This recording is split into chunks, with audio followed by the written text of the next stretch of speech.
నమస్తే ఫ్రెండ్స్, నేను మీ Shravani. Welcome back to Shravani's kitchen. ఈరోజు మన ఈ వీడియోలో మనందరికీ బాగా యూజ్ అయ్యేలా ఒక మంచి రెసిపీని చూపించబోతున్నాను. అదే పిజ్జా బేస్.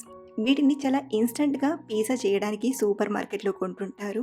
సో ఈ వీడియోలో మనం అచ్చం బయట కొన్నట్లే పిజ్జా బేస్ని పర్ఫెక్ట్గా చాలా సులువుగా ఇంట్లోనే ఎలా చేయాలో చూద్దాం. ఇలా మనం ఒక్కసారి వీటిని ప్రిపేర్ చేసి పెట్టుకుంటే ఎప్పుడు పిజ్జా తినాలనిపిస్తే అప్పుడు ఒక 5 నిమిషాల్లోనే వేడి వేడి పిజ్జాను చేసేయచ్చు.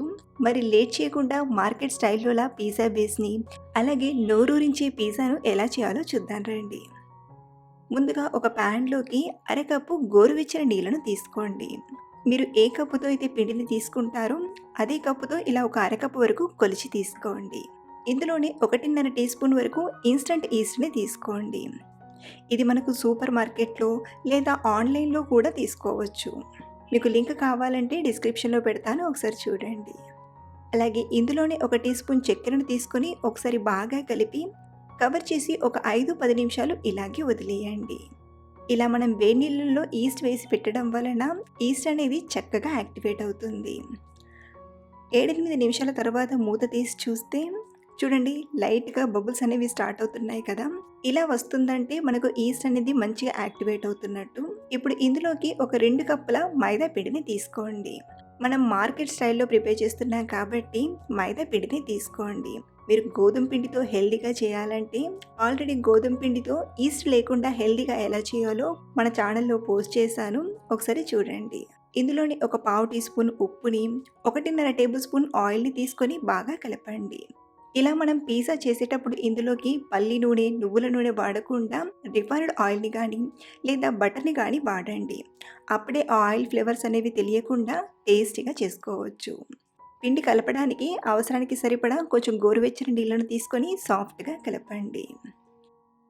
మనం నీళ్ళనేవి ఇలా పిండి ముద్ద కొంచెం స్టిక్కీగా వచ్చేంత వరకు కొంచెం కొంచెంగా వేస్తూ బాగా కలపండి. ఇప్పుడు ఇందులోకి మళ్ళీ 1-2 టీ స్పూన్ల ఆయిల్ని తీసుకొని బాగా నీట్ చేయండి. ఇలా మనం ఎంత చక్కగా నీట్ చేస్తామో పిజ్జా బేస్ అనేది సాఫ్ట్గా అంత బాగుంటుంది. కాబట్టి ఈ పిండిని ఒక 5-6 నిమిషాలు బాగా నీట్ చేయండి.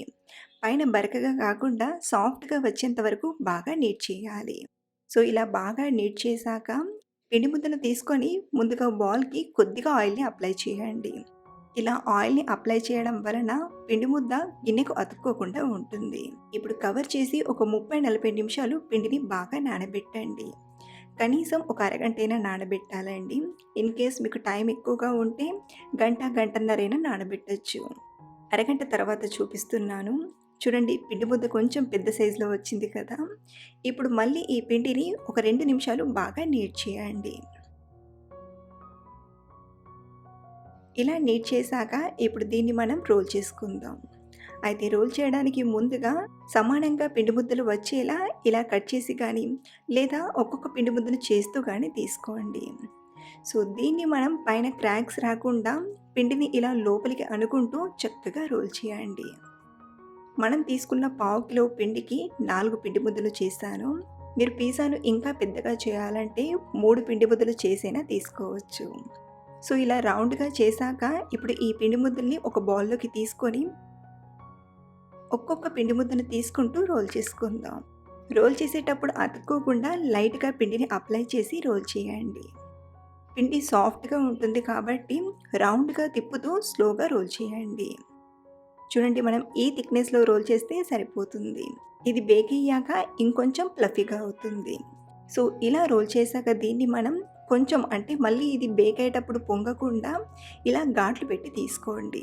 ఇలా ఈ చపాతీ మొత్తం కూడా ఇలా ఘాట్లు పెట్టి తీసుకోవాలి. సో ఇలా చేసిన దీన్ని మిగతా వాటిని చేసేంత వరకు ఏదైనా ట్రేలో కానీ లేదా ప్లేట్లోకి కానీ తీసుకొని కవర్ చేసి పక్కనుంచండి. ఇలాగే మిగతా పిండి ముద్దలన్నీ కూడా కొంచెం మందంగా రోల్ చేసి ఘాట్లు పెట్టి తీసుకోండి. చూడండి, ఇలా అన్నీ చేశాక ఇప్పుడు వీటిని లైట్గా బేక్ చేసి తీసుకుందాం. బేక్ చేయడానికి సరిపడా ఇలా ప్యాన్ని తీసుకొని బాగా వేడి చేయండి. అలాగే మనం పిజ్జాల్ని బేక్ చేయడానికి ఇలా స్టీల్ ప్లేట్నైనా వాడచ్చు, లేదా మీ దగ్గర బటర్ పేపర్ అవైలబుల్లో ఉంటే బటర్ పేపర్ని తీసుకోండి. మీరు స్టీల్ ప్లేట్ని వాడుతున్నట్లయితే కొంచెం ఆయిల్ని అప్లై చేసుకొని తీసుకుంటే సరిపోతుంది. సో ఇలా బటర్ పేపర్ని తీసుకొని మనం ప్రిపేర్ చేసిన పిజ్జా బేస్ని తీసుకోండి. ఇప్పుడు కవర్ చేసి మంటను లో ఫ్లేమ్‌లో పెట్టి ఒక 2 నిమిషాలు బేక్ చేయండి. మరి ఎక్కువసేపు బేక్ చేయొద్దు. పిజ్జా బేస్ అనేది కొంచెం సెట్ అయ్యేంత వరకు బేక్ చేస్తే సరిపోతుంది. ఒక 2 నిమిషాల తర్వాత పిజ్జా బేస్‌ని మరొక పక్కకి టర్న్ చేయండి. చూడండి, మనం ఈ మాదిరిగా బేక్ చేస్తే సరిపోతుంది. ఇంకో పక్కన కూడా మరో 2 నిమిషాలు బేక్ చేసి తీసుకోవడమే. మనం ఇంతకంటే ఎక్కువగా బేక్ చేయొద్దండి. సో, ఇలా బేక్ చేసిన దీన్ని ఒక ప్లేట్‌లోకి తీసుకుందాం. సో, ఇలా బేక్ చేసిన ఈ పిజ్జా బేస్ కొంచెం వేడిగా ఉన్నప్పుడే లైట్‌గా ఆయిల్‌ని గానీ, లేదా బటర్‌ని గానీ అప్లై చేయండి. దీంతో పిజ్జా బేస్ అనేది కొంచెం సాఫ్ట్‌గా ఉంటుంది. ఇలాగే మిగతా పిజ్జాలని కూడా 2 పక్కల కూడా ఒక 2 నిమిషాల చొప్పున కాల్చి తీసుకోండి. కాల్చిన వెంటనే కొద్దిగా, మరీ ఎక్కువగా కాకుండా లైట్‌గా ఆయిల్‌ని అప్లై చేసి, ఇవి పూర్తిగా చల్లారేంత వరకు ఏదైనా క్లాత్‌ని కప్పి వదిలేయండి. ఇవి పూర్తిగా చల్లారిన తర్వాత చూపిస్తున్నాను. సో, ఇలా మనం ఈ మెథడ్‌లో ఫాలో అవ్వడం వలన ఇలా సాఫ్ట్‌గా చాలా చాలా బావుంటాయి. ఇక్కడ మనం ఇన్‌స్టంట్ ఈస్ట్‌ని వాడి చేశాం కదా! ఇన్ కేస్ మీరు బేకింగ్ పౌడర్, బేకింగ్ సోడా వాడి చేయాలనుకుంటే డైరెక్ట్‌గా గిన్నెలోకి పిండిని తీసుకొని ఒక స్పూన్ బేకింగ్ పౌడర్‌ని, అర టీ స్పూన్ బేకింగ్ సోడాను, అలాగే ఒక 2, 3 టేబుల్ స్పూన్ల పెరుగుని తీసుకొని బాగా కలిపి పిండి ముద్దలా కలిపి ప్రిపేర్ చేసుకోవడమే.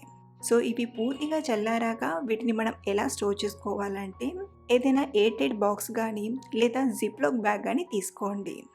ఇక్కడ నేను ఎయిర్ టైట్ బాక్స్‌ని వాడుతున్నాను. ఇందులోకి మనం ప్రిపేర్ చేసిన పిజ్జా బేస్‌లను తీసుకొని చక్కగా కవర్ చేసి డీప్ ఫ్రిడ్జ్‌లో పెట్టామంటే 3, 4 రోజుల వరకు ఫ్రెష్‌గా ఉంటాయి. ఇక్కడ మనం ఎలాంటి ప్రిజర్వేటివ్స్‌ని యాడ్ చేయలేదు కాబట్టి 3, 4 డేస్ కంటే ఎక్కువగా ఉండేయండి. కాబట్టి మనం చేసిన వీటిని ఒక 3, 4 డేస్‌లో కంప్లీట్ చేయాలన్నమాట. అయితే మనం చేసిన పిజ్జా బేస్‌ని ఎలా పిజ్జాలా ప్రిపేర్ చేయాలో చెప్పడానికి ఒక పిజ్జా బేస్‌ని తీసుకున్నాను. దీనికి ముందుగా పిజ్జా సాస్‌ని అప్లై చేయండి. ఆల్రెడీ మన ఛానల్‌లో పిజ్జా సాస్‌ని ఎలా చేయాలో వీడియో కూడా చేసి పెట్టానండి. ప్రెజెంట్ నేను ఇంట్లో చేసిన పిజ్జా సాస్‌ని వాడుతున్నాను. ముందుగా ఒక 2 టీ స్పూన్ల పిజ్జా సాస్‌ని పిజ్జా మొత్తం కూడా ఈవెన్‌గా అప్లై చేయండి.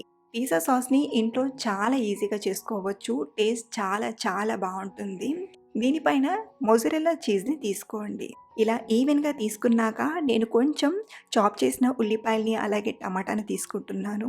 మీరు సింపుల్‌గా చీజ్‌ని తీసుకొని బేక్ చేసుకొనైనా తినేయొచ్చు. లేదా కొంచెం ఇలా ఉల్లిపాయ, టమాటా ఇష్టపడేవారైతే ఇలా అయినా తీసుకోవచ్చు. అలాగే నేను కొంచెం బ్లాక్ ఆలివ్స్‌ని కూడా తీసుకుంటున్నాను. ఇలా తీసుకున్నాక మళ్ళీ దీనిపైన కొంచెం చీజ్‌ని అప్లై చేయండి. అలాగే పైనుండి కొంచెం ఒరిగానోను, అలాగే రెడ్ చిల్లీ ఫ్లేక్స్‌ని, కొద్దిగా సాల్ట్‌ని తీసుకోండి. సో, ఇలా రెడీ చేసిన పిజ్జాకి చుట్టూరా కొద్దిగా ఆయిల్‌ని గానీ, లేదా బటర్‌ని గానీ అప్లై చేయండి. దీని వలన పిజ్జా అనేది చక్కగా బేక్ అవుతుంది. అలాగే టేస్ట్ కూడా చాలా బావుంటుంది. ఇప్పుడు దీన్ని మనం బేక్ చేయడానికి మళ్ళీ స్టవ్ ఆన్ చేసి ప్యాన్‌ని తీసుకొని బాగా వేడి చేయండి. ప్యాన్ బాగా వేడయ్యాక మీరు కావాలంటే ఇదే స్టీల్ ప్లేట్‌లో ఇలాగే బేక్ చేయొచ్చు. లేదా ఆల్రెడీ ఇందులో బటర్ పేపర్ ఉంది కదా! పిజ్జాని ఈ బటర్ పేపర్‌లోకి తీసుకొని మంటను లో ఫ్లేమ్‌లో పెట్టి చక్కగా కవర్ చేసి ఒక 5, 6 నిమిషాలు బేక్ చేయండి. ఇంకా చెప్పాలంటే మనం పైన వేసిన చీజ్ మెల్ట్ అయిందంటే పిజ్జా బేస్ చక్కగా బేక్ అయినట్లు. మరి ఎక్కువ టైం బేక్ చేసినా బేస్ అనేది మాడిపోతుంది. చూడండి, చీజ్ అంతా కూడా చక్కగా మెల్ట్ అయిపోయింది కదా! ఇప్పుడు ఈ పిజ్జాను స్లోగా బయటికి తీసుకుందాం. అలాగే పిజ్జా బేస్ కూడా చక్కగా బేక్ అయిందండి. కింద కొంచెం క్రిస్పీగా, పైన సాఫ్ట్‌గా చాలా బాగా వచ్చింది. నచ్చిన సైజులో పీసెస్‌గా కట్ చేసుకొని వేడి వేడిగా తినేయడమే. ఇలా మనం ముందుగానే పిజ్జా బేస్‌ని ప్రిపేర్ చేసి పెట్టుకుంటే ఎప్పుడు తినాలంటే అప్పుడు చిటికెలో ఇలా పిజ్జాను వేడి వేడిగా చేసుకొని కమ్మగా తినేయొచ్చు. ఈ వీడియో మీ అందరికీ బాగా యూజ్ అవుతుందని అనుకుంటున్నాను. ఇంట్లో ఒకసారి తప్పకుండా ట్రై చేయండి. చాలా మంచి టేస్ట్‌తో పర్ఫెక్ట్‌గా వస్తుంది. అలాగే ట్రై చేశాక మీకు ఎలా కుదిరిందో మళ్ళీ కింద కామెంట్‌లో నాతో షేర్ చేయడం అస్సలు మర్చిపోకండి. Thank you for watching.